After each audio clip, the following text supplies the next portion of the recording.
मुक्ति का मतलब ये है छुटकारा। Liberation means freedom. कैसे छुटकारा?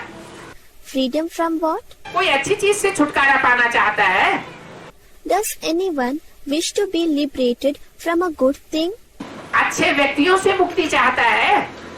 नहीं। Does anyone want freedom from good people? No. सब कोई चाहता है दुख से छुटकारा हो। Everyone wants freedom from sorrow. दुख से हमारी मुक्ति हो जाए। They think we should be liberated from sorrow.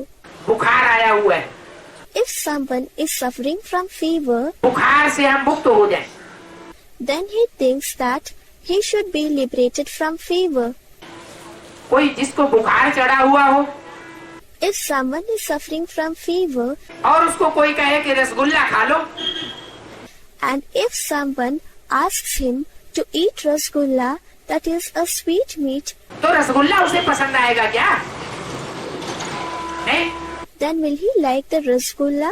No. एक आदमी का हाथ आग में जल रहा है A person's hand is burning in fire, और दूसरे हाथ में उसे कोई रसगुल्ला दे रहा है, and if someone places a rasgulla in the other hand, तो क्या करेगा? then what will he do?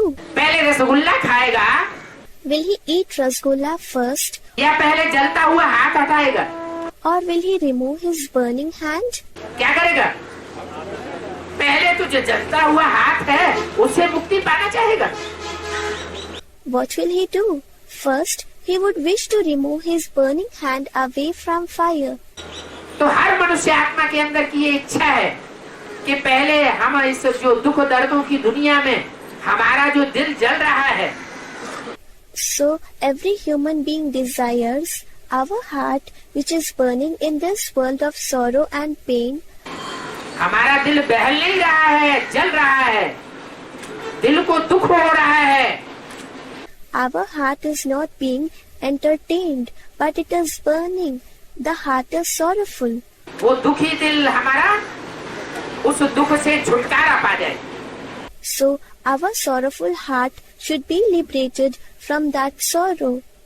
जब आग में से हाथ निकल जाएगा अथवा बुखार उतर जाएगा, When the hand is removed from fire or when the fever subsides, तो अच्छा होने के बाद फिर उसकी इच्छा होगी कि उसे अच्छा अच्छा रसगुल्ला या कोई और चीज खाने को मिले। then when he recovers, he would like to eat good rasgullas or any other eatable. तो उसको कहते हैं जीवन अर्थात शरीर में रहते रहते सुख प्राप्त करना। So, that is called achieving happiness while living this life or in this body, that is Jivan Mukti.